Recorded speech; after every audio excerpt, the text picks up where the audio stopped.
Verifiquen si se está grabando. Ya apareció el globito rojo, ¿no? Sí, profe. Sí, Sí. Perfecto. Entonces comenzamos ya ahora sí clase. Sí. Bien, entonces fíjense. Ajá, recordando un poco, ¿hasta dónde llegamos en la clase pasada? Estábamos trabajando con la... Vimos los 4 vectores Ujú, con el de porcentaje y ya ahí acabamos. perfecto, chévere. Estábamos trabajando con los tipos de datos que pueden ser cualitativos o cuantitativos. Los datos cualitativos pueden ser de tipo ordenados o ordinales o tipos nominales. ¿Ok? Normalmente el tipo de análisis estadístico que podemos hacer con los datos cualitativos no es mayor cosa. En todo caso, lo que podemos es generar histogramas de frecuencias para después entonces ordenarlos de mayor a menor y ver cuál es el dato mayor y el dato que más frecuente y el que tiene menos frecuencia, en todo caso. Donde sí hay mucha más oportunidad de trabajar es con los datos de tipo cuantitativo, que pueden ser discretos o pueden ser de tipo continuos. ¿Ok? Datos numéricos discretos, numéricos continuos. Los numéricos discretos a su vez tienen una subdivisión que son los discretos finitos o los infinitos numerables. Eso se habló también. ¿Ok? Entonces, por supuesto, cuando son datos discretos finitos, nosotros podemos aplicar una agrupación de clases. Podemos asignar una clase por cada tipo de dato, por cada valor. Algo parecido a lo que se hace con los datos cualitativos. Pero cuando entramos en materia de datos cuantitativos, discretos, infinitos numerables o datos cuantitativos continuos, entonces asignar una clase por cada valor observado se puede hacer engorroso, pueden haber muchísimas clases. Ahí es cuando entonces entramos a lo que es la estrategia de hacer el agrupamiento por clases o intervalos de clases, en el cual nosotros podíamos definir intervalos de clases dentro de los cuales pudiéramos nosotros aglutinar los datos que quepan allí, de acuerdo al límite inferior y al límite superior de cada clase definida. Entonces nosotros hicimos este repaso, definimos que, por ejemplo, habían 2 formas de generar esos intervalos de clases. Por ejemplo, la primera forma, que es la más teórica, es una vez que uno agarra un vector de datos, ¿verdad? Uno ese vector de datos lo ordena del menor al mayor y después uno saca la diferencia entre el mayor y el menor y después se divide entre el número de clases que uno quiera.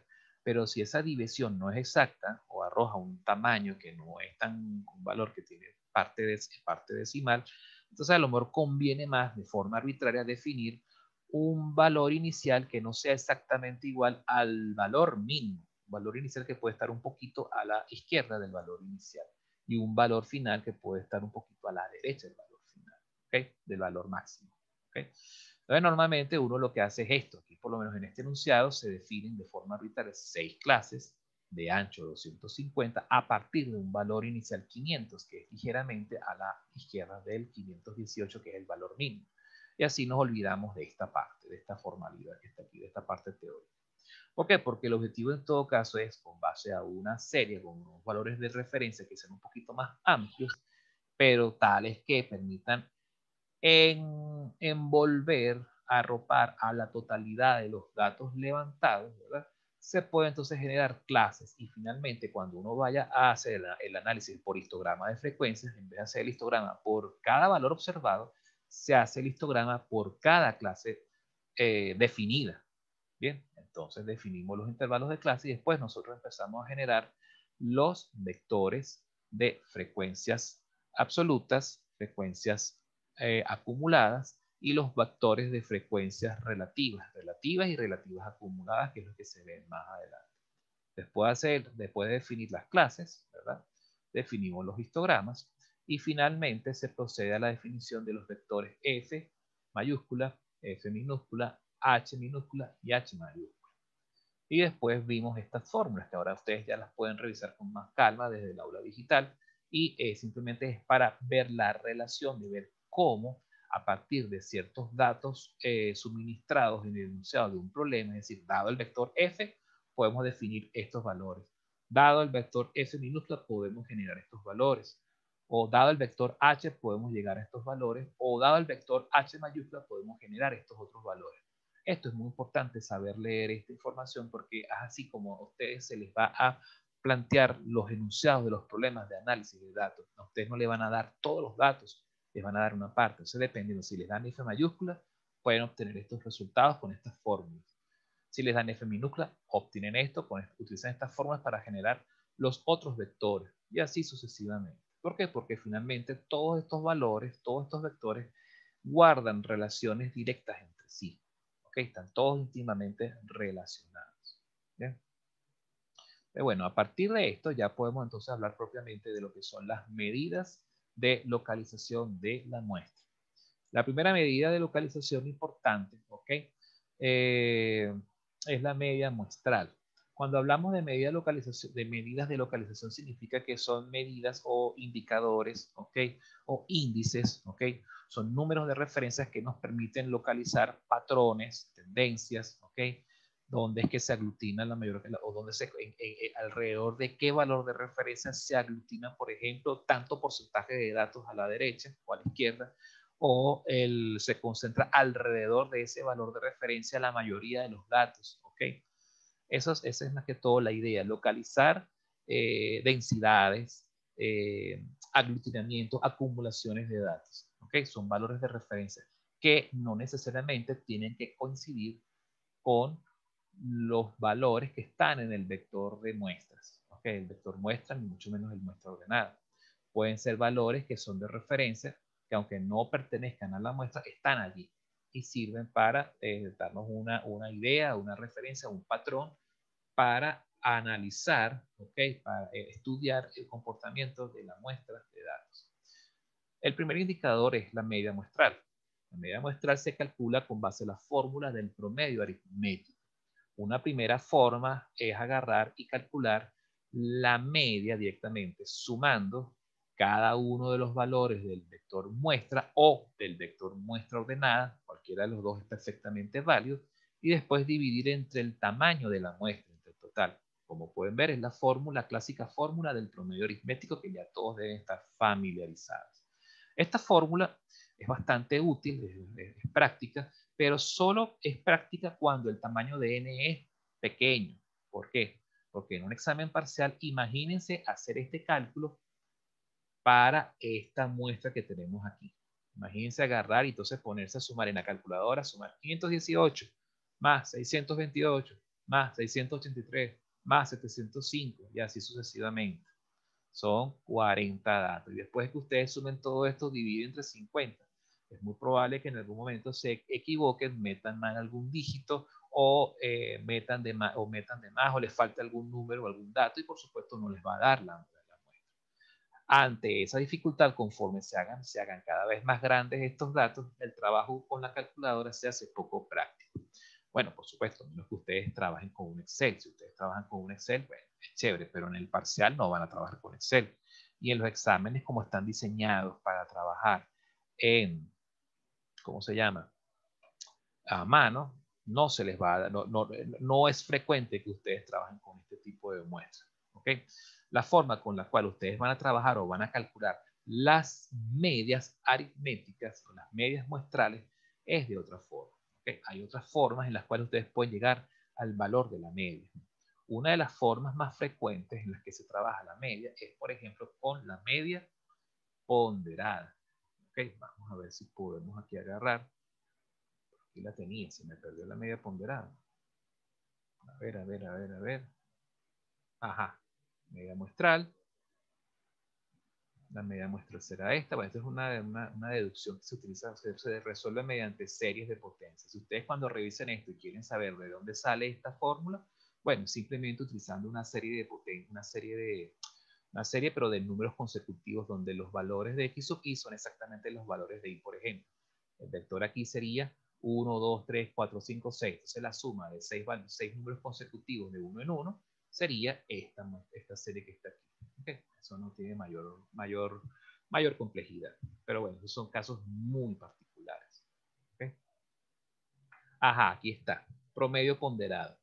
Otra forma en la cual nosotros podemos calcular las medias muestrales a través de los promedios ponderados, en los que de repente van a encontrar problemas, en los que a lo mejor no les van a dar la tabla de todos los datos registrados, ¿ok? Sino les van a dar, por ejemplo, dos grupos o los subgrupos que conforman a esa tabla, por ejemplo, en el cual podemos agarrar de los 40 datos, podemos tener, supongamos, en este ejemplo, Considera un conjunto de 200 datos, de los cuales se sabe que 120 de ellos tienen una media m sub 1 y los otros 80 datos tienen una media m sub 2. ¿Okay? Entonces, si nos piden calcular la media aritmética del conjunto completo, pues simplemente lo que hay que hacer es sacar el inverso del tamaño de muestra total, es decir, 1 entre 200, que multiplica a la sumatoria de, ¿qué? De estos productos.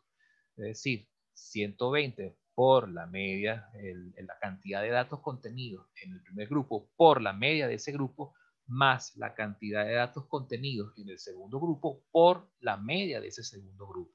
¿Ok?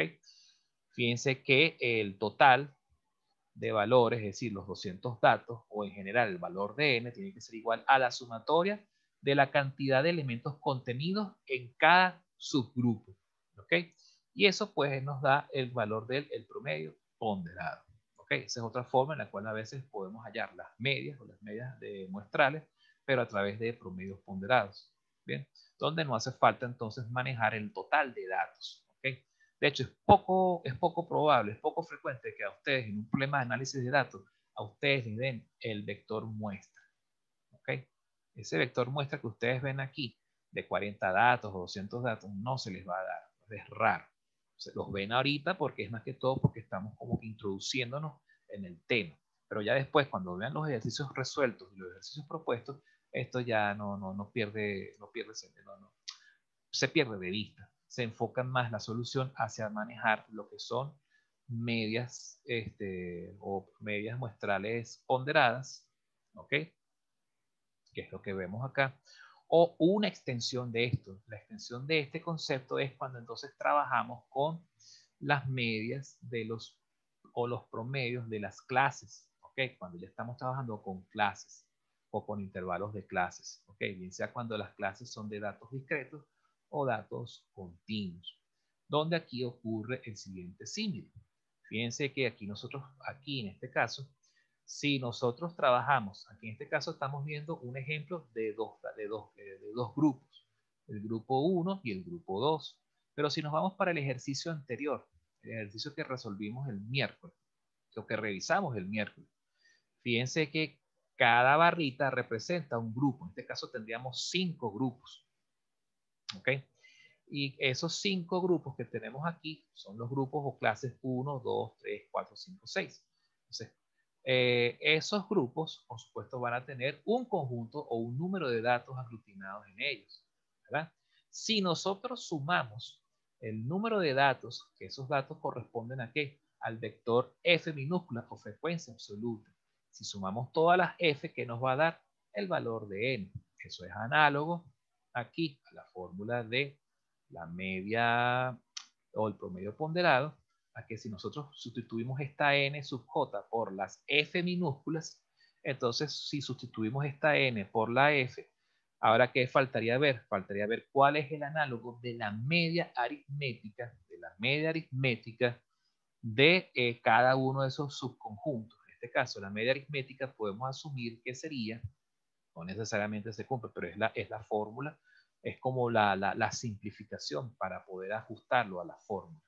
Esa media serían los centros de cada uno de los intervalos de clase. Entonces, si nosotros multiplicamos este valor por este valor, más este valor por este valor, más este valor por este valor, más este valor por este valor, más este valor por este valor, más este valor por este valor, toda esa sumatoria de esos productos o de esos 6 productos, y después lo dividimos entre el total, la sumatoria de todas las frecuencias, es decir, el total de los 40 datos que tenemos aquí, entonces podemos ya calcular, ¿ok? La media de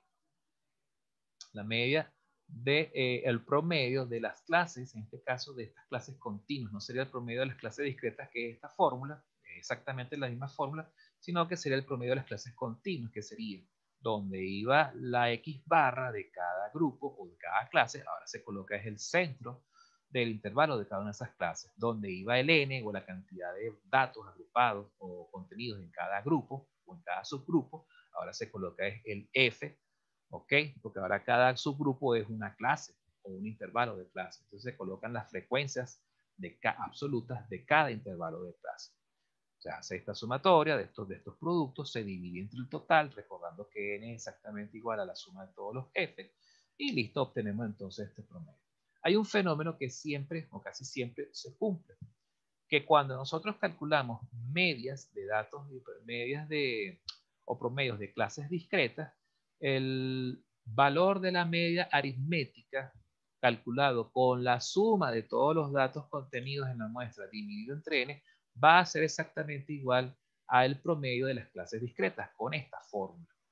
Pero eso solo cuando es en clases discretas. Pero cuando trabajamos con clases continuas, suele ocurrir una ligera diferencia. No siempre va a dar igual.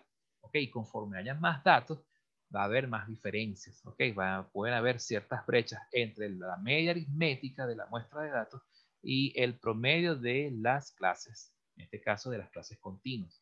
No va a dar exactamente igual, pero tampoco es mal de morir, porque se puede asumir como válida ese promedio, ¿de acuerdo? Y de hecho, este promedio suele trabajarse con mucha frecuencia en los ejercicios.